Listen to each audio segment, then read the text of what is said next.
Hey, what's going on everybody? Welcome back to the channel. NiNjahCheeto here. I'm going to cover a few important things that you all might want to take care of before maintenance. Now, maintenance hasn't been officially announced on the SEGA website yet. However, we can assume it will be taking place at the usual time of 10 PM Eastern Time, Tuesday night. But either way, many of the things I will be covering will expire around this time.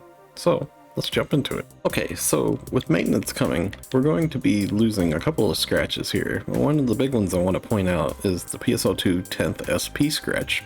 Now, this is going to be going away with maintenance, and if you have obtained any of these PSO2 10th SP select tickets, make sure you all use the scratch tickets as well as the select tickets exchange for items in here that you want to get. Now, unfortunately, I know a lot of the newer players that came from the PlayStation side won't have access to these. I think the only new source of tickets that we received was from like a SG pack, I believe. So I know a lot of y'all unfortunately haven't been able to obtain these. Hopefully they'll do revives of these things in the coming future, but for any of you that do have these SP select tickets or SP scratch tickets, make sure y'all use them before maintenance because they're going to become useless afterwards. The Melty Blood style. So again, if any of you have scratched on this, if you have like the Melty Blood style ticket that lets you select anything that you want, make sure that you use this ticket before maintenance because it won't be usable on the scratch anymore. It won't be in the listing. And saying that, if there's anything inside of this collab scratch that you want, it's very likely this stuff will never be revived again. So make sure you snag up anything from in here that you like, anything that you want to obtain, because as time goes forward, all of the stuff that's in here should increase in value.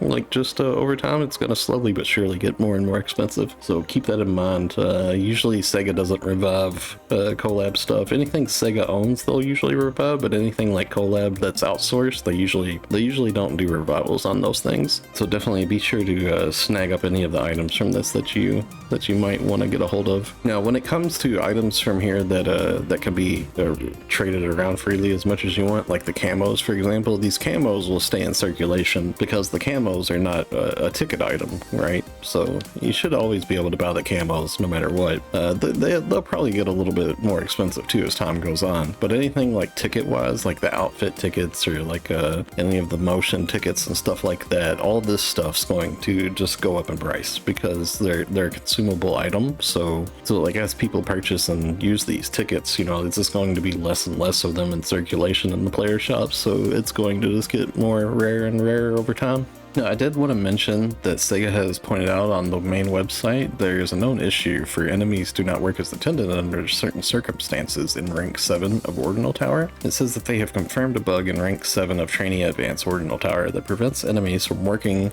as intended under certain circumstances, affecting the completion of the quest. They are working to correct the problem. The bug is going to be planned to be fixed on November 9th, which will be next week's maintenance. So just keep in mind, just a little heads up, that's going to be taking place for another week. For any of you that go into the tower, apparently there's a way that you can't complete it. The bosses won't work properly. So if you come across this, it's a known bug. Hopefully that won't be affecting many of you. So the mission pass is still going to be remaining for one more week, but I did want to just mention it that you all should be progressing through the mission pass just in case anything you all want to get in here. You still got like one more week basically to go through and like progress these tiers and try to get these items. Otherwise you'll have to either like purchase the tiers for star gems if you're not doing your dailies and weeklies and whatnot. And as well, if you haven't claimed all the stuff from the previous season, you can go through here and still claim some items, because coming up next week when maintenance hits, we're going to get a new mission pass will be added, season 14 I believe, and which place the previous season, the one I'm looking at here, which was season 12, will be gone. You won't be able to select anything from there anymore, and season 13 will take the previous season placement holder. So yeah, just make sure you all go through and try to progress this before next week's maintenance hits and be a good prep for this week. Now, I know a lot of you don't have a lot of time to play throughout the week, and some of you just might not want to log in for the week or whatnot, but I always like to suggest and remind about the real easy effort, low effort Meseta income that you can get from just logging in and taking the moment to enhance a weapon or armor. And you'll get 50k Meseta as a reward, as well as 8 points towards your mission pass progression. A little friendly reminder, heads up, low effort Meseta is always a good thing. It takes literally like 30 seconds to do this. Now weekly, I also like to remind people about the Alliance support NPC Tim. Make sure that you do your Alliance tasks, of course, to help out your Alliance, and you get your rewards for the Alliance badges, which you can use in the Exchange Alliance badge shop here. Now, you have a limit per week on trading in for these triggers here. trigger, and some of these triggers can actually be sold in player shops for a pretty good amount of money. I'm not going to take the time to go through and show the prices of all the different triggers, so I would suggest you just to go through and look up some of them. At the time of making this video, when I was looking up a couple of them, I did notice that the PETAs was pretty good price, and as well as some of the mining rig ones was going for a pretty decent amount too. So you could trade in for those and sell them on the player shops. As I mentioned, I'm not going to show the pricing just because pricing for these things can be pretty volatile. The market can change quite a bit, and with me showing the prices for things, it's probably not going to be the same price when you go to look it up. So just take a little bit of time if you want to make some extra Meseta and trade in for some of these if you have a lot of Alliance badges laying around, and you can sell them in your player shop. Now keep in mind, some of these Alliance tasks are actually really easy to do too. Like some of them, you know, take quite a bit of time, some of them are kind of hard to do, but some of them you can just do like really simple tasks. So just like look at them and pick out some of the easy ones, and you can get yourself some easy Meseta just from the exchange shop. Now, as with every maintenance, something that you should always be doing is going to the item trader, and at the item exchange at the very bottom, there's always the augmentation success rate 10%. You always want to trade for 3 of these per week because these will save you a lot of money for YOLOing capsules on your gear. So like if you was to just use 1 capsule each on a fresh piece of gear and use a 10% booster, you can actually manage to usually pass. Like it's gambling, of course, it's RNG involved, but usually most of the time you'll end up using way less capsules than if you was to just like throw like 10 of every single capsule just trying to get like the highest chance possible for passing. So make sure you all trade in for these. It's really important. All it takes is this 10 gold prim swords, well 30 gold prim swords because you would trade for 3 of them, so you need 30 total. Gold prim swords are really cheap and abundant now. Just go out there and PSE burst and you'll just find some. You don't even have to buy them. So something else I did want to mention is after maintenance we're actually going to be getting a new event, a limited time autumn 22 event. It's going to be changing up like quite a bit of things. Like we're gonna have like new rappies, new region mag, new city appearance.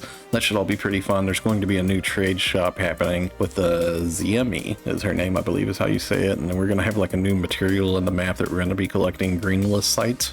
That's an interesting name, but they've already shown in the headline before that there's going to be like some new weapons we could trade in the trade shop and like some accessories and whatnot. And something like that's going to be really huge too is we're going to be getting a limited time quest with the Alio defense. So there'll be a new LTQ that we'll be able to run, and you can just run this as much as you want to. It doesn't take trigger items or anything, so that should be pretty fun, pretty worthwhile. And this limited time quest will be very worthwhile to run because it's going to have special scratch tickets in the drop pool, and the special scratch actually has like loads of things in it. Like there's going to be relic camos that we're going to be able to obtain as well. So quite a bit of hype after the update, quite a bit of good things to farm up. Definitely look forward to that after maintenance. So anything that you want to do to prepare yourself to get ready for this beforehand, make sure you do. I'm quite looking forward to getting a hold of these relic camos. I think that's so cool because I like the way that these relics look on so many different weapons. A lot of these are actually themed off of classic Phantasy Star, like Phantasy Star Portable and Phantasy Star Universe JP server